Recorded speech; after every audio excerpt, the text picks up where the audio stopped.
Minha pastora, que Deus abençoe a senhora. Amém. Amém. Obrigada, pastor. Paz do Senhor, querida igreja. Amém. Glória a Deus por esse dia, porque este é o dia que o Senhor nos fez e nós temos que nos alegrar nele e tirar todo o proveito que ele nos oferece. Amém? A vida só vale a pena se a gente conseguir usufruir tudo aquilo que o Senhor nos concede. Porque tudo que vem às nossas mãos vem dele. Amém? Então, eu quero te convidar a abrir a tua Bíblia no Evangelho segundo Lucas. Aleluia. Vou pegar o papel aqui, ainda que eu não leia, mas tem que pegar para fazer bonito. Para que alguém pense, né? Que lá ela preparou tudo bonitinho. Glória a Jesus. Lucas, no capítulo 7.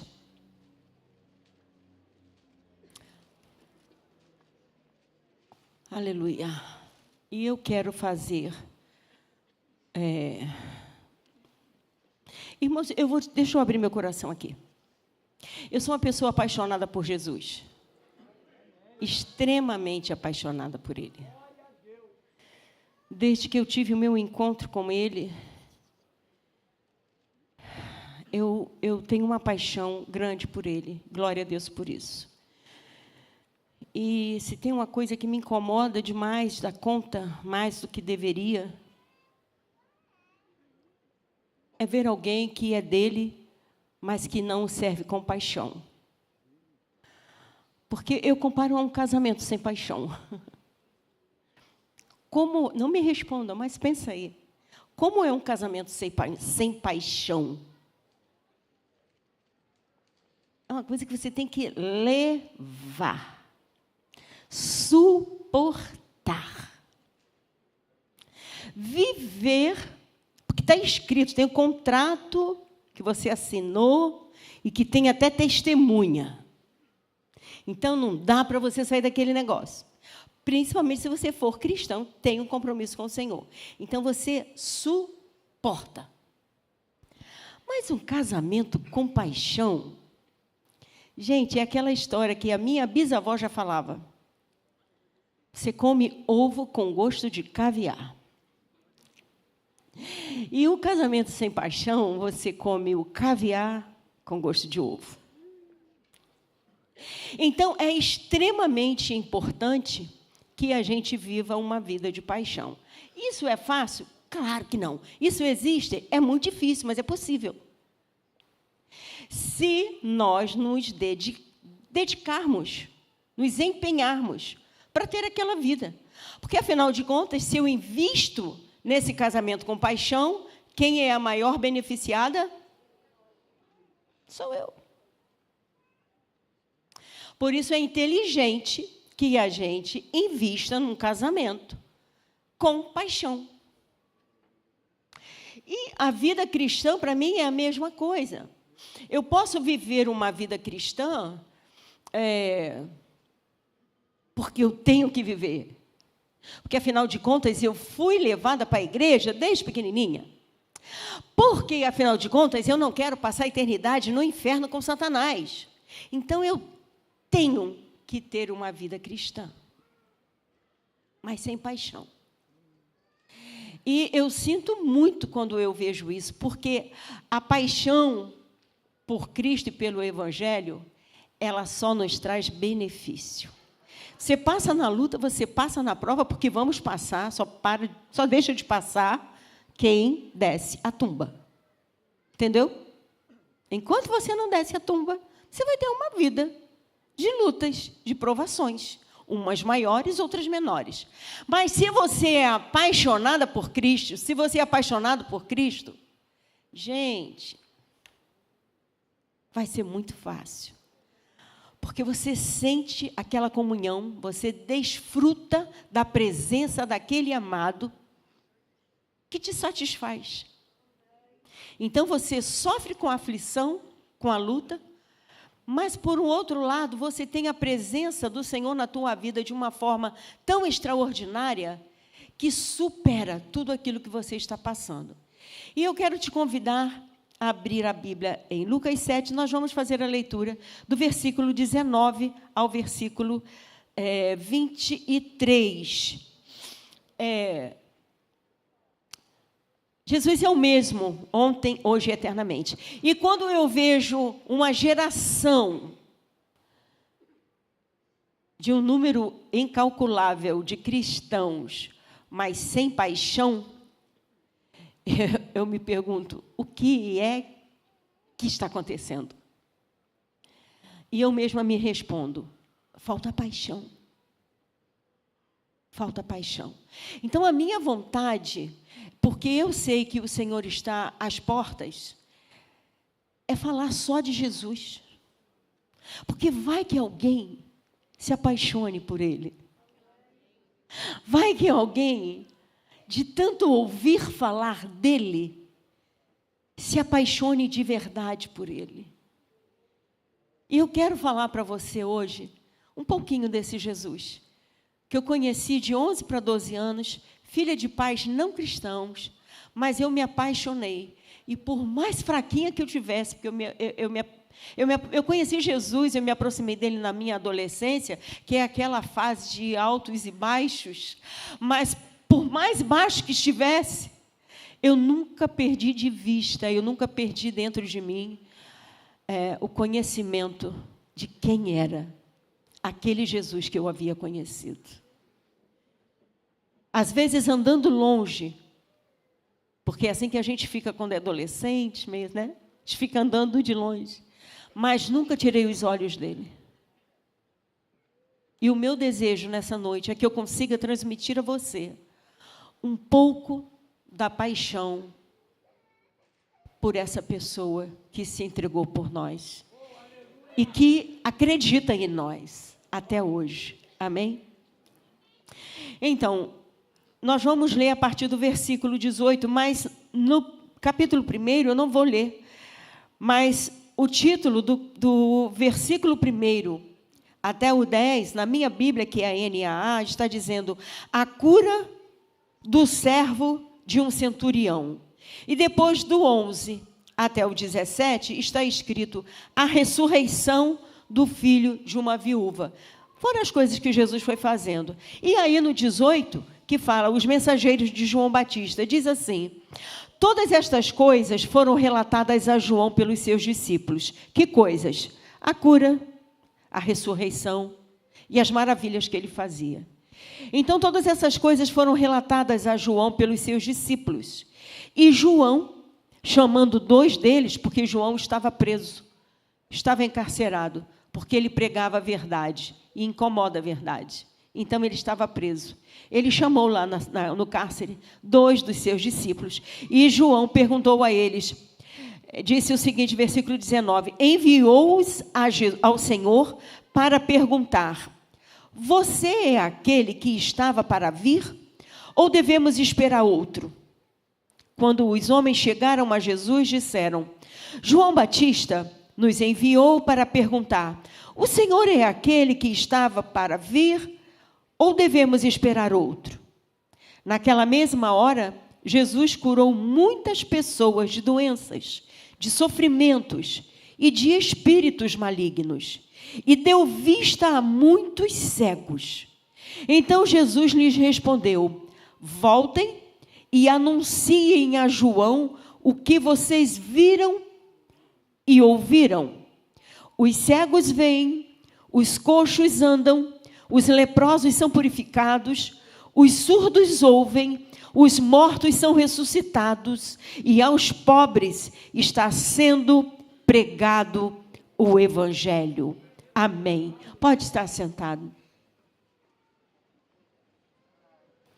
Não tem muito mais do que falar acerca de Jesus. É interessante que João Batista, nós sabemos que ele nasceu 6 meses antes de Jesus. Ele nasceu com uma missão de ser o precursor de Jesus. E ele falava de uma maneira linda, maravilhosa, que eu gostaria de ter vivido naquela época, para ter o privilégio de ouvir João Batista andando pelo deserto falando: arrependei-vos, porque é chegado o reino de Deus. Em algumas versões, arrependei-vos, porque é chegado o reino dos céus. Depende só da tradução. E ele falava isso, era o discurso dele, ele não falava de outras coisas. Era: arrependei-vos, porque é chegado o reino dos céus. E aí uns perguntavam para ele: mas o que é que você está falando? E esse era o discurso de João. Ele foi enviado para isso. Ele foi enviado para pregar um evangelho de arrependimento de pecados. E quando ele estava lá no Rio Jordão batizando, que Jesus veio para ser batizado, e ele não quis, ele percebeu que era, quem é que estava vindo, ele disse: não posso fazer isso. E Jesus diz: mas tem que ser assim. E ele batizou. E eu fico pensando, se fosse hoje, gente, se fosse eu mesmo que fosse naquela época, é meu primo, aquele enviado que chegou, o libertador, o Cristo, é isso mesmo, o Cristo de Deus, o Filho de Deus se humanizou e veio nesse mundo como meu primo. Vocês acham que eu ia deixar ele? Eu não ia deixar ele, eu ia fazer igual o discípulo lá de Elias fez: onde você foi, eu vou. Eu quero ver tudo, eu quero saber de tudo, porque afinal de contas, eu sou prima. Eu tenho esse direito. Mas João Batista não fez isso. Eu acho que chegando no céu, quem vai perguntar a ele sou eu. Por que você não fez isso, cara? Ele não fez isso, ele continuou fazendo aquilo que ele foi chamado para fazer. E no meio de tantas coisas, eu acho que ele viu que Jesus não estava sendo aceito como esperavam que fosse aceito Cristo de Deus. Por isso, quando ele vê que está chegando a hora dele, que ele está encarcerado, ele precisa tirar uma dúvida. Então, ele chama os discípulos e pergunta, fala: olha, vai lá, pergunta se é ele mesmo, ou se nós devemos esperar outro. E a pergunta que eu faço para mim mesmo é: será que a gente está esperando outro? Será que é esse mesmo? Será que a gente tem dúvida que esse é o Filho de Deus, o Cristo, o prometido, o que se entregou na cruz, que morreu por nós, que fez milagres e que faz milagres? Será que a gente entende perfeitamente quem é o Cristo que a gente segue, que a gente ora, que a gente pede, que a gente intercede? Será que a gente tem noção, ou será que os problemas têm feito com que a gente desvie o olhar e o entendimento e a gente está esperando alguma outra coisa além do nosso Cristo Jesus? Porque as evidências são tão grandes da volta de Jesus, são tão grandes, a gente sai um pouquinho dessas portas aqui e a gente vê tanta aberração, tanta descaracterização do ser humano, e é tudo tão normal aos olhos de todo mundo. Como se pouco a gente tira o valor do humano e estamos colocando o valor em animais. São inversões de valores que a cabeça não acompanha. A minha, pelo menos, não acompanha. E a do meu marido, menos ainda. A dele não acompanha de jeito nenhum. E ele é meio teimoso, ele não quer que acompanhe. Eu fico assim: filho, deixa para lá. Esse olhar não vai mudar nada na vida da pessoa, entendeu? E ele diz: não, Desvia o olhar. Outro dia ele deu uma olhada aqui, semana passada aqui nesse Ibis, para uma pessoa que estava entrando, e a pessoa viu a olhadinha discreta que ele deu.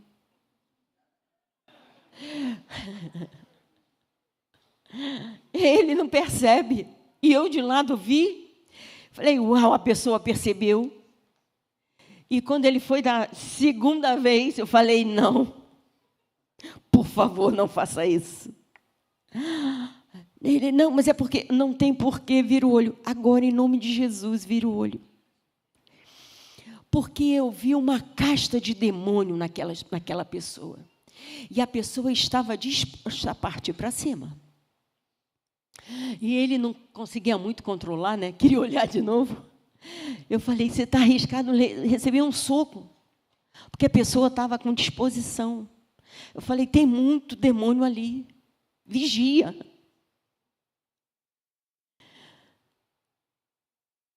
Isso é comum, igreja? Para mim e para você que conhecemos o Senhor Jesus. Esse mundo está vivendo de uma forma comum? Não está.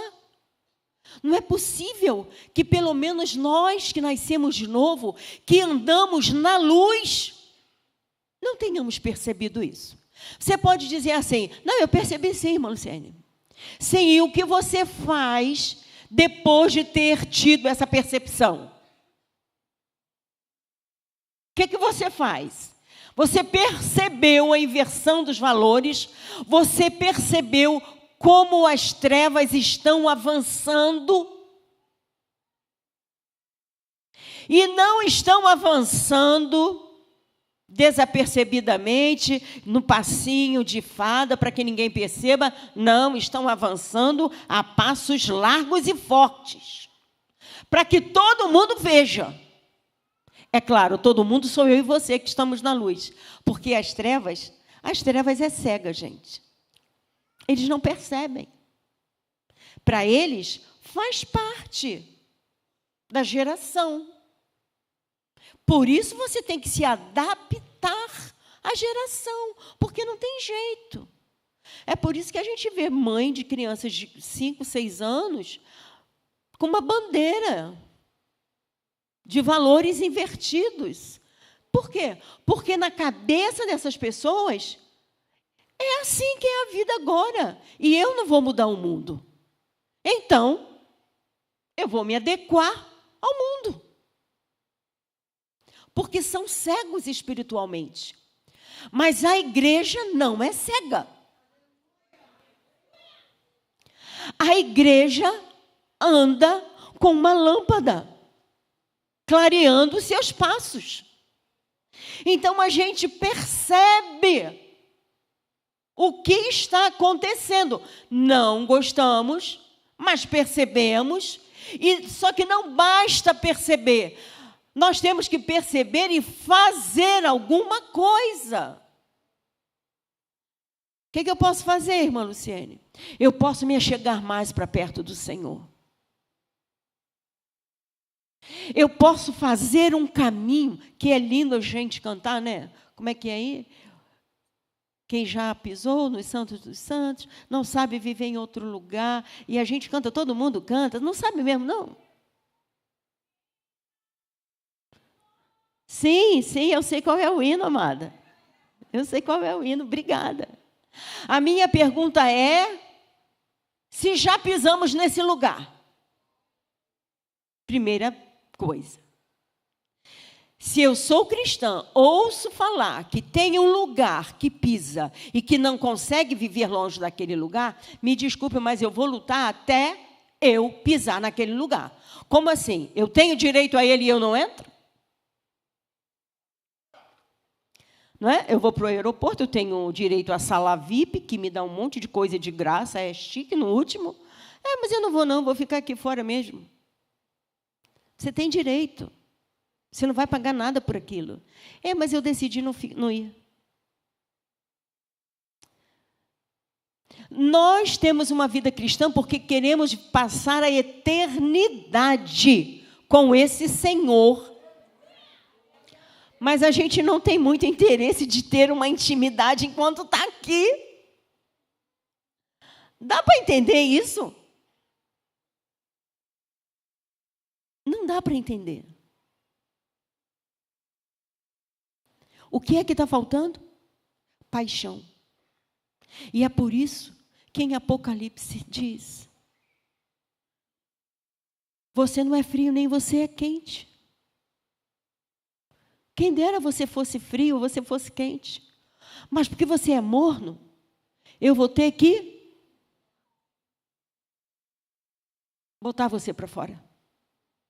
Eu não queria. Mas você escolheu ser morno.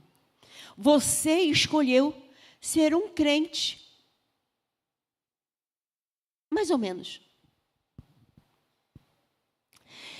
Qual é a minha participação, irmãos? Eu puxo para mim isso. Hoje pela manhã foi falado de Débora. Eu puxo para mim que eu preciso falar para quem está ao alcance da minha voz. Faça alguma coisa por você.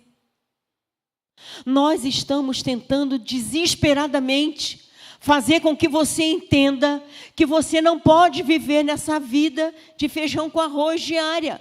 Vem para a igreja, que culto maravilhoso, pastor Jaime, é 11. É muito legal, a gente ri nas pregações, tem horas que ele fala umas coisas fortes, mas ele é bem legal e vai para casa. Tem mais coisa, irmãos. Tem uma frase que é falada aqui, desde que nós fomos lá no pastor Satírio, que é ai mais. Né? Quando ele fala ai mais, é sempre no sentido de que Deus está dando, Deus está manifestando a sua graça, a sua presença, e aí ele diz, ai mais. Tipo assim, está dizendo para você, tem muito mais do que isso. Mergulha aí, porque tem muito mais do que isso em Deus. E tem mesmo. Mas nesse desespero meu de ver uma igreja que se conforma com, será que é esse mesmo Cristo? Ou será que devemos esperar por outro? É claro que eu estou aqui parafraseando, que você sabe que ele é o Cristo, mas a pergunta talvez que paire na nossa mente é a seguinte, será que esse é o momento de entrega mesmo? Será que eu tenho que esperar chegar alguém com um pouquinho mais de poder, um pouquinho mais de unção, com um sopro que dê uma soprada pela igreja e fique todo mundo bêbado de poder? Aí eu vou conseguir ser um crente de verdade. Nesse meu desespero de ver essa igreja, eu pensei, ai mais. Só que não de lá para cá, mas daqui para lá. Ai mais. Você acha que você é um cristão porque vem à igreja todo domingo? Ai mais. Deus espera muito mais de você, porque Ele sabe que nós podemos dar mais do que nós damos. Outro dia, falando com uma pessoa querida que ficou muito doente, e aí eu fui perguntar, você está melhor, o que houve? E a pessoa falou assim, não, foi algo assim, inesperado, mas já passou. Mas eu até já entendi o que foi. É mesmo. É bom isso, a pessoa passar na aflição e saber por que passou, né? Isso é maravilhoso. Eu falei, é mesmo? Eu falei, é porque eu não estou sendo quem eu deveria ser em Cristo. Então o Senhor me deu esse sustinho. E eu respondi para ele, não é que você não está dando o suficiente, que você não está dando o que deveria. É que você está dando a mesma porção que sempre deu. Estamos vivendo uma vida cristã que sempre tivemos. Por que tem que inventar alguma coisa hoje? É porque hoje Satanás tem se atrevido de uma forma que ele está entrando pelas vidas, pelos lares, pelas igrejas, de uma forma tão audaciosa que eu e você não podemos ter aquela vidinha que nós tínhamos. Eu não posso ter aquela vida cristã que eu tinha quando eu aceitei Jesus nos anos 70, depois passei pelos 80. Não posso. Eu tenho que fazer muito mais. Por quê? Porque Satanás está fazendo muito mais. Ele está fazendo muito mais. Como que eu posso ir naquele ritmo? Eu tenho que estar com mais energia. Eu tenho que estar com mais autoridade de Deus. Eu tenho que estar com mais visão do mundo espiritual. Eu tenho que estar com mais autoridade na minha fala. Eu tenho que ter uma percepção melhor de quem eu sou em Cristo Jesus. Eu preciso entender que não basta mais vir para a igreja e receber uma ministração. Não é o suficiente. Não para esses últimos dias da igreja. Hoje eu tenho que me levantar como profeta. Hoje eu tenho que ler mais a Bíblia para que a minha fé seja mais alicerçada no Senhor. Hoje eu tenho que orar mais para que eu consiga perceber o que o diabo está preparando no mundo espiritual, nas trevas, para que eu entre avançando antes dele chegar para repreender. Então nós temos que mudar. Não dá para viver. Fazer o quê, né? Às vezes a gente vê umas pessoas na igreja atuando, tem cartão de membro, participa de tudo, mas que tem uma vida que você está vendo que está dominado pelas trevas. E às vezes alguns pastores procuram o nosso pastor para falar: nossa igreja tem muito isso, isso, assim, assim, porque a minha igreja está cheia, não sei o que fazer. O que eu vou fazer? Eles entram, tem cartão de membro, pede carta de mudança. Aí chega, quer atuar. Se eu não deixar, eu posso levar um processo. O que eu faço? O que se faz, irmãos? Silêncio?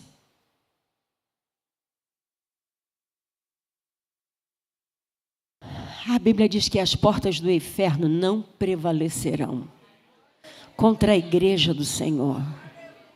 Nós somos a igreja do Senhor. E aí o inferno quer derrubar o balde de podridão dele aqui dentro, e a gente vai ficar sem fazer nada porque não sabe o que fazer? Como assim não sabe o que fazer?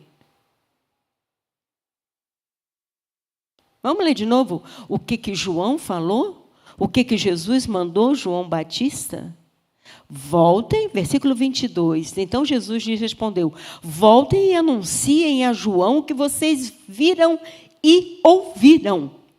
Os cegos veem, os coxos andam, os leprosos são purificados, os surdos ouvem, os mortos são ressuscitados, e aos pobres está sendo pregado o evangelho. Essa aqui é a igreja. Essa aqui não é a igreja de quando Jesus estava na terra, não. Essa aqui é a igreja até hoje. Eu e você somos a igreja.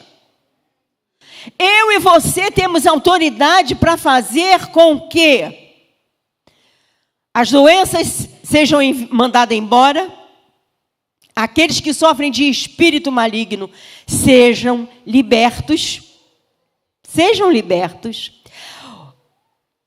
os doentes sejam curados e os cegos recebam vista. Aqui, Jesus está falando de cego literal. Mas nós temos muitos cegos espirituais. E o meu clamor é que esses cegos sejam curados da sua cegueira. Nós temos que ter autoridade. Fechar a porta para essas pessoas que precisam.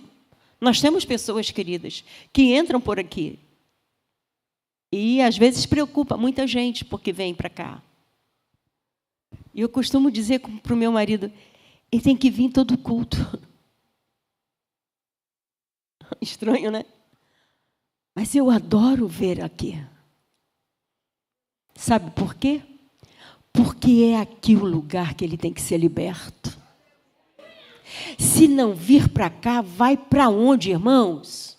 Me responde em nome de Jesus. Se quem está oprimido não deve entrar aqui para nos perturbar, para onde ele vai? Aqui é o lugar da cura. Aqui é o lugar da libertação. É aqui. Ah, mas a gente não consegue. Eu sei que não. Eu estou junto com você nisso. Mas o que é que nós estamos fazendo para que a gente consiga botar a mão e falar, sai em nome de Jesus? Você acha que a pessoa não quer ser liberta? Você acha mesmo que a pessoa quer ficar vagando na vida, sem nada, sem casa, sem família, sem emprego, sem nada? Você acha que essa pessoa tem prazer de estar nessa vida? Todos nós queremos chegar no final do dia e ir para a nossa casa. E ir para os nossos queridos, nossos familiares. E termos ali, não precisa ser luxuoso, não precisa ser rico, não. Mas queremos ter uma casinha, uma cama para deitar, um feijãozinho quente para comer antes de dormir, um diálogo para conversar com o cônjuge, para ter notícia dos filhos, como é que foi, como é que não foi. Nós temos essa necessidade. Ninguém tem prazer de vagar pela rua. Mas nós queremos viver num clube.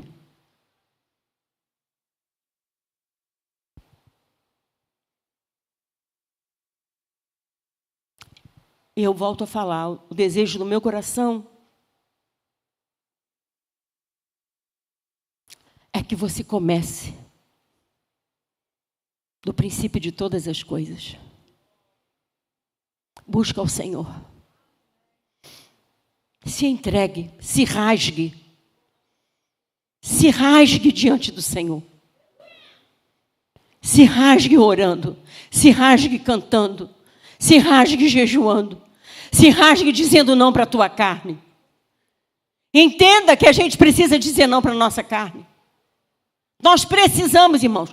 É o único caminho de se aproximar do Senhor. É dizendo não para a nossa vontade. E aí está o grande problema, o grande gigante que vem afrontando a igreja do Senhor.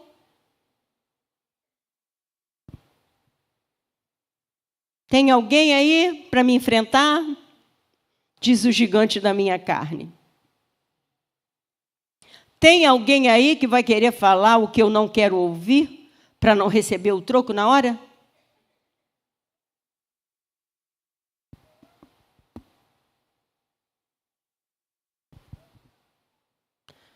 Esse gigante tem nos afrontado. E tal como o exército de Israel, nos dias de Saul, nós temos nos escondido.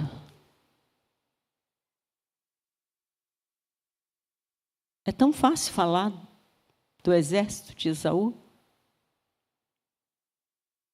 Covardes.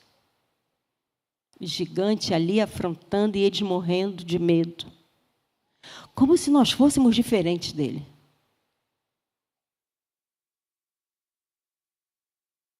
Nós somos iguais, irmãos. Tanto que estamos à espera de um Davi. Para se levantar e dizer, quem é você?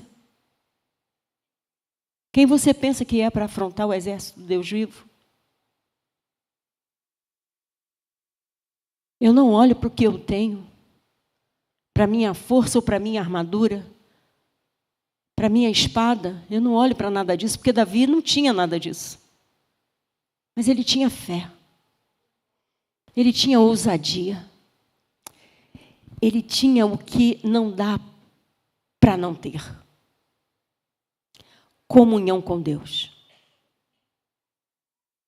Ele estava certo que naquele dia ele ia matar aquele gigante, porque ele tinha comunhão com Deus.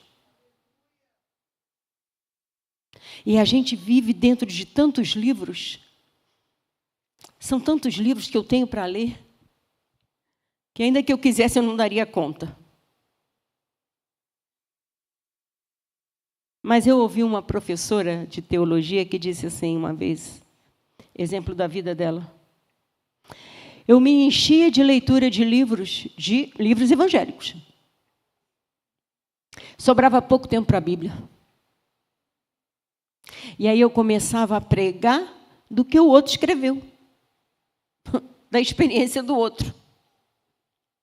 Até que o Espírito Santo falou assim: você tem que ter a tua experiência.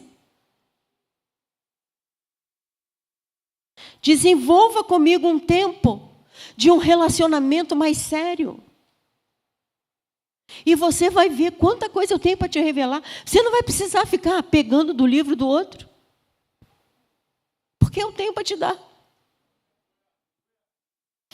E aí ela começou a fazer isso. Era 2, 3 horas de leitura de outros livros. Ela começou a tirar 2, 3 horas de oração e leitura da Bíblia. A mulher virou um gigante. Ela virou um gigante, porque ela estava cheia de Deus. E, igreja, é isso que nós precisamos. Em nome de Jesus, faça um horário para que você tenha um pouquinho mais de comunhão diária com Deus. Só um pouquinho mais. Se esforce só um pouquinho. Vai valer a pena. Você vai ver que você vai ter suas forças renovadas. Você vai começar a ouvir uma voz suave falando no teu ouvido, que você vai ficar surpresa. Gente, ele está falando comigo. Ele sabe que eu existo. Ele sabe que você existe, ele te conhece pelo teu nome. E ele diz: você é dele. Não perca mais tempo sem desenvolver uma vida com Deus. Por favor. Mateus, no capítulo 16, dos versículos 13 ao 17, é a confissão de Pedro. É a confissão de Pedro. Aleluia. Indo Jesus para a região, a partir do versículo 13, né? Eu já falei. Indo Jesus para a região de Cesareia, de Filipe, perguntou a seus discípulos: quem os outros dizem que é o Filho do Homem? E eles responderam: uns dizem que é João Batista, outros dizem que é Elias, e outros dizem que é Jeremias ou um dos profetas. Ao que Jesus perguntou: e vocês? Quem dizem que eu sou?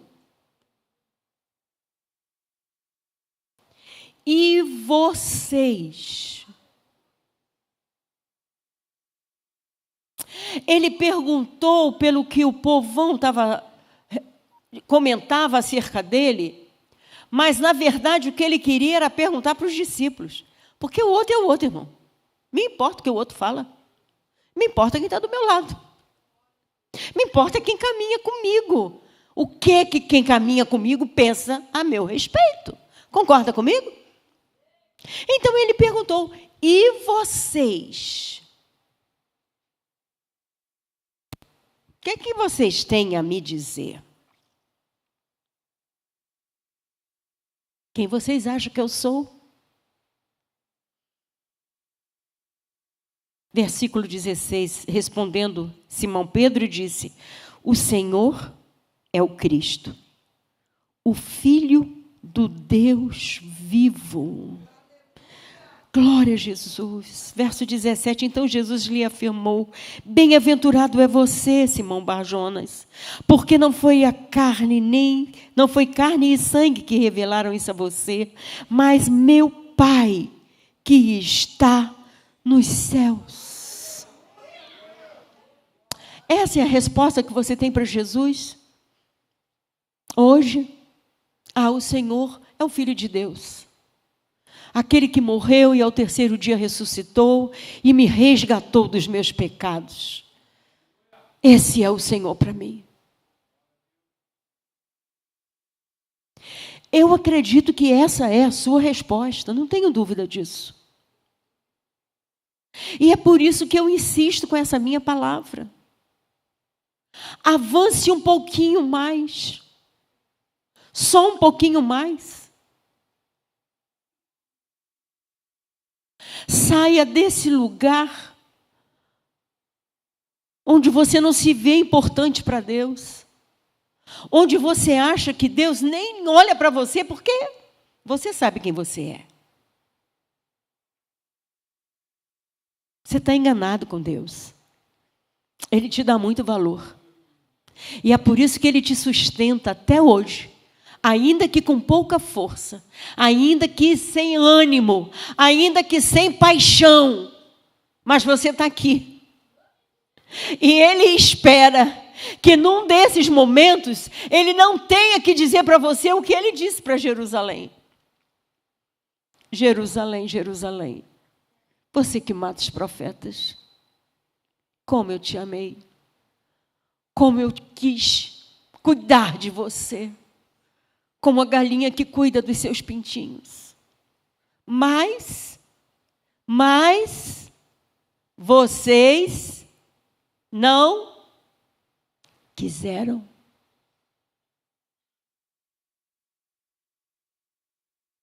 Então, a resposta volta para mim, da solução do problema.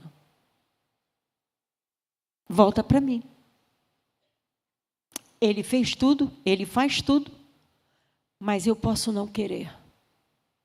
Tem uma coisa que eu aprendi, irmãos, aqui eu termino, que eu aprendi ao longo dessa minha vida com o Senhor, é que o diabo ele quer nos distrair. E eu tenho descoberto, ainda está em segredo, estou conseguindo manter segredo, mas eu tenho descoberto tantas distrações que o diabo tem nos oferecido para distrair a nossa atenção de quem nós somos. Nós não nos vemos quem somos, na verdade, no reino espiritual. Porque ele tem nos distraído. Ele nos distrai com problemas, a gente foca no problema. Ele nos distrai com ministérios. Olha que coisa. A gente foca no ministério e se perde. Uns focam na busca pelo ministério. Busca. Acho que não sabe nem por que quer ser usado, mas quer ser. E se perde. Outros recebem e ficam tão empolgados com o que receberam, tão maravilhados, e também se perdem. Porque é uma estratégia de Satanás nos distrair. Seja na busca, seja na realização do que desejou, ou seja na inércia, seja nos problemas. Ele consegue tirar o nosso foco de onde deveria estar, que era na paixão pelo Senhor. Era estar em manter uma paixão. Porque não é fácil manter uma paixão, ainda que seja em Cristo Jesus. Porque a tendência nossa, como bons seres humanos, é na hora que a aflição vem, a gente se escabela, para de orar, para de cantar, para de adorar, porque está no meio da aflição.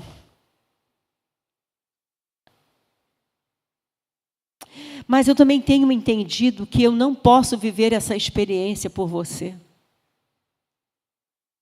Ela é pessoal e intransferível.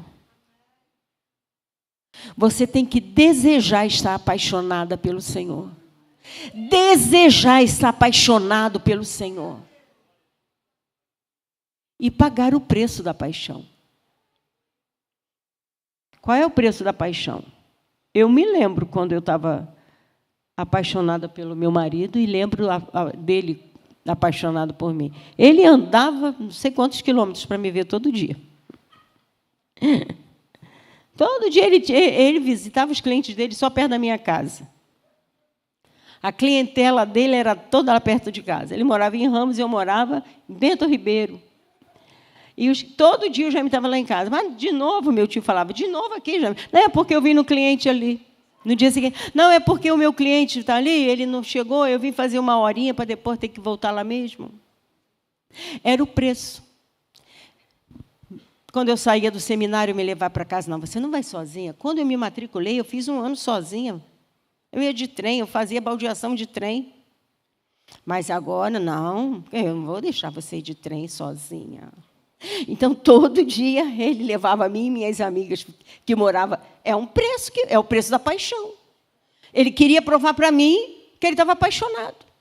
Eu, por minha vez, também paguei o preço. Você vai tomar café quando casar? Claro.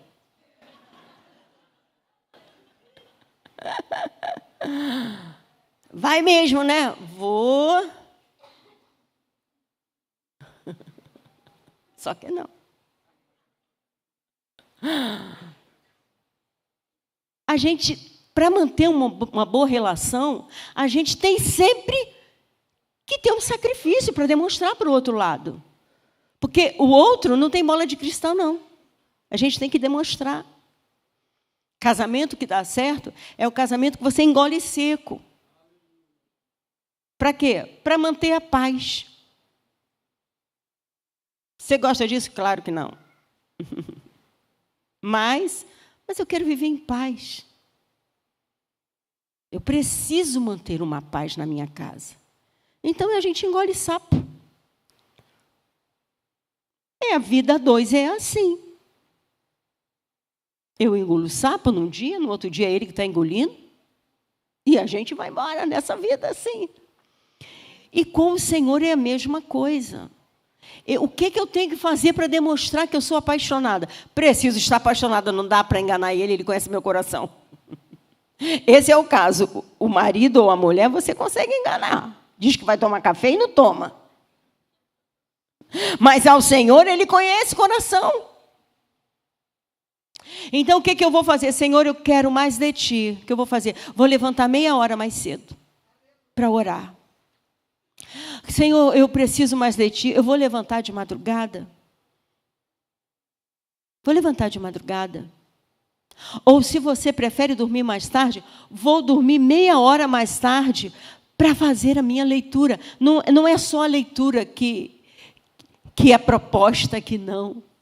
Porque aquilo ali, se você não é assim, legal para você, parabéns para você. Mas é quase que uma obrigação. Não é não? Pastor Maurício vai estar na quinta-feira perguntando, vocês fizeram a leitura? Como é que eu vou dizer para ele que não? Então, é meio que na marra. Não sei se você, ou só eu que não presto, mas às vezes são 4 capítulos por dia, às vezes eu estou lá no quarto, o que eu li no primeiro nem lembro. É assim com alguém? Obrigada, vocês são meus irmãos. O que eu tenho que fazer? Tenho que ler tudo de novo. Aonde que eu estava, às vezes eu falo assim, eu li isso, tenho certeza, mas eu marquei. Mas eu não me lembro.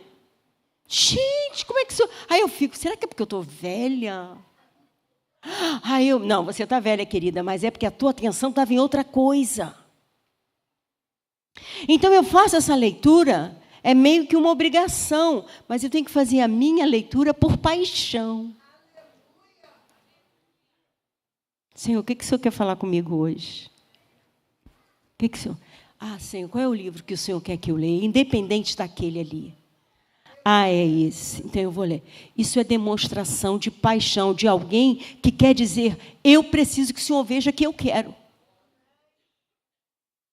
Você está me entendendo, igreja? Nós precisamos ter essa autoridade que Cristo mandou o recadinho para João. Os cegos veem. Quem é cego e está aqui sentado do nosso lado tem que enxergar. Não pode estar aqui tateando, sem saber o que está acontecendo na vida, se é porque eu mereço, é porque Deus é mau, é porque o diabo está me dominando. Não sabe nem o porquê está passando na prova. Gente, que coisa feia. Ele é nosso Pai. Mas a gente não tem intimidade nenhuma com Ele. Aí a gente passa pela vida sem saber. Não é que Ele nos deva satisfação, mas Ele tem prazer na comunicação. Lembra que Ele criou Adão para isso? Para todo dia conversar com Ele. Ele continua querendo conversar comigo e com você. Faça um tempo para esse diálogo. Faça um tempo para dizer: Senhor, eu quero te sentir bem pertinho. Eu quero ouvir a tua voz. Eu quero dividir os meus segredos contigo. E fica à vontade se quiser dividir os teus comigo. Senhor, eu me importo com esse mundo que vive nas trevas. Senhor, eu me importo com aqueles que não têm conseguido avançar. Tem caído, tem estado prostrado, tem mergulhado na lama. Senhor, o que eu posso fazer por ele? É meu irmão, é minha irmã. Ah, não, está cheio de demônio. É meu irmão. É minha irmã. Você acha que Deus desistiu deles? Ele está vivo, enquanto a vida é esperança. Ele espera que eu e você façamos alguma coisa. Mas sem paixão a gente não consegue fazer. Sem paixão é pouca farinha, meu pirão primeiro. Eu vou para a igreja, você fique por aí. Você faz a sua escolha. Não. Os cegos veem. Os atormentados por espíritos malignos são libertos.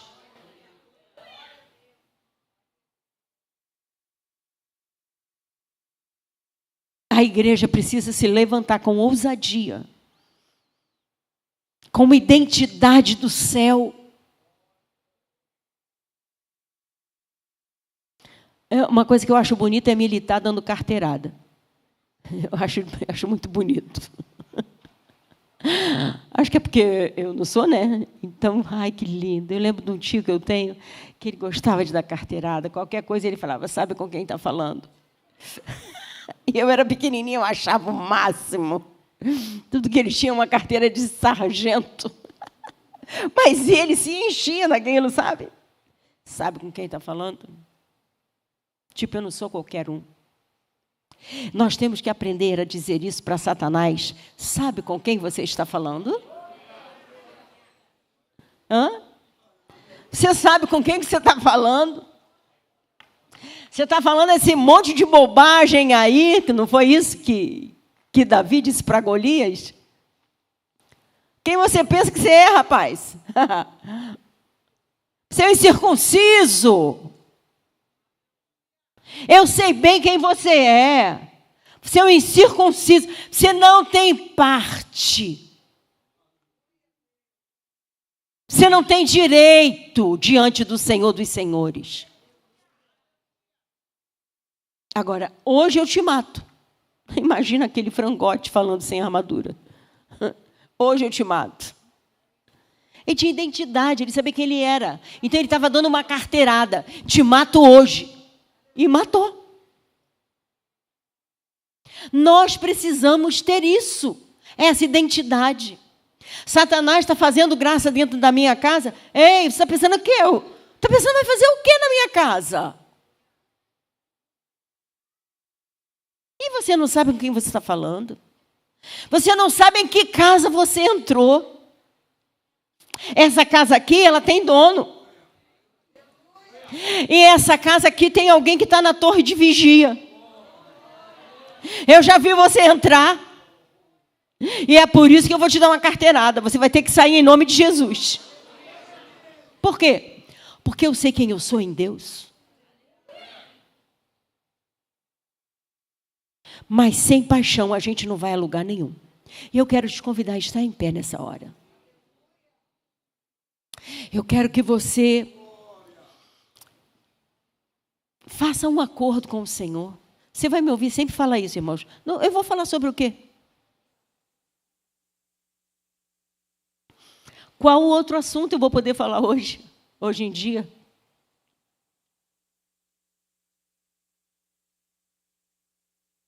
Ele é o Senhor e Ele continua no mesmo lugar de Senhor.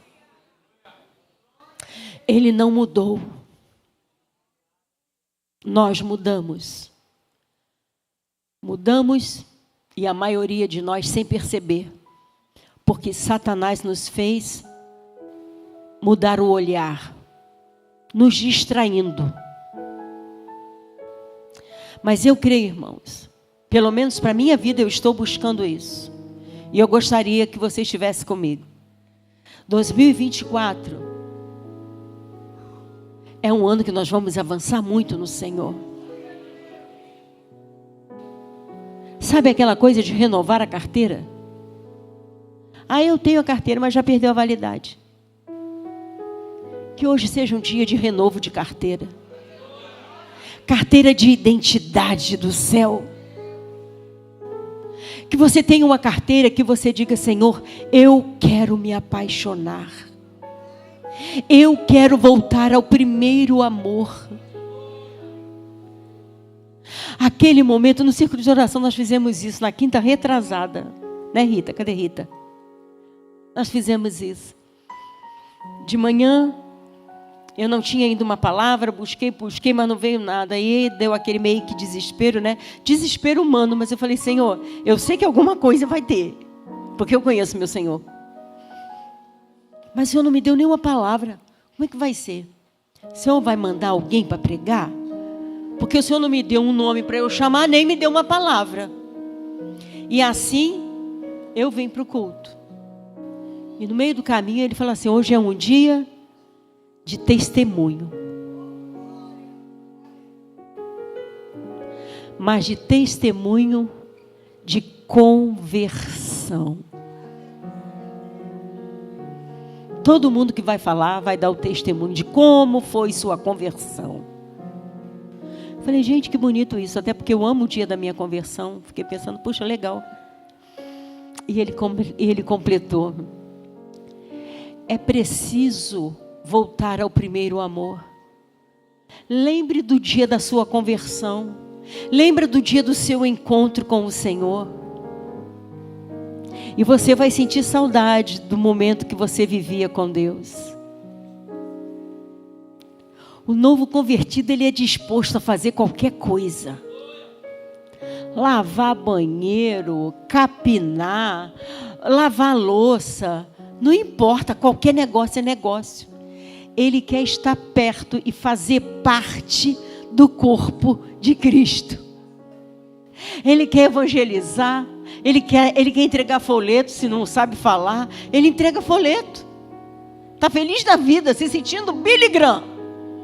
O que ele está fazendo? Estou entregando folheto. É o primeiro amor. Eu lembro do Jaime que ele gostava de pegar a Bíblia do diretor do seminário, o pastor Laurence Walson. Acabava o culto, estava o Jaime, a aula, o Jaime estava do lado dele para pegar a Bíblia dele, para carregar até no carro.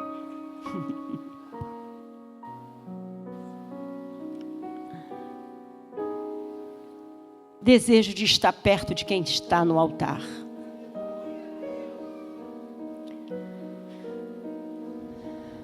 Nós precisamos disso. Isso é pessoal. Que você tenha uma semana bem incômoda. É o que eu desejo para você. Uma semana de muito incômodo. Em pensar o que eu vou fazer para viver o primeiro amor. O que eu vou fazer? Qual a estratégia eu tenho que tomar para me aproximar mais do Senhor? Porque a voz dele ainda ecoa. E vocês? Quem dizem que eu sou? Um bom moço que dá bênção? Que está pronto a dar tudo que eu necessito, porque afinal de contas, aí nessa hora ele é Deus. Afinal de contas, ele é Deus. Afinal de contas, ele tem todo o poder. Ele vai me abençoar.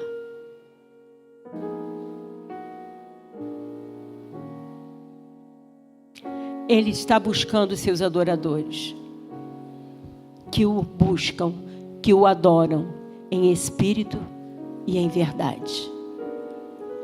Nada menos do que isso. Nada menos do que isso. Jesus é o príncipe da paz. E Ele tem paz para nos dar. E Ele nos dá. Ele tem tudo que nós precisamos. E que eu e você possamos nos apresentar para Ele hoje dizendo: Senhor, eu quero me entregar para Ti de uma forma que o Senhor possa ter de mim tudo que o Senhor quer também.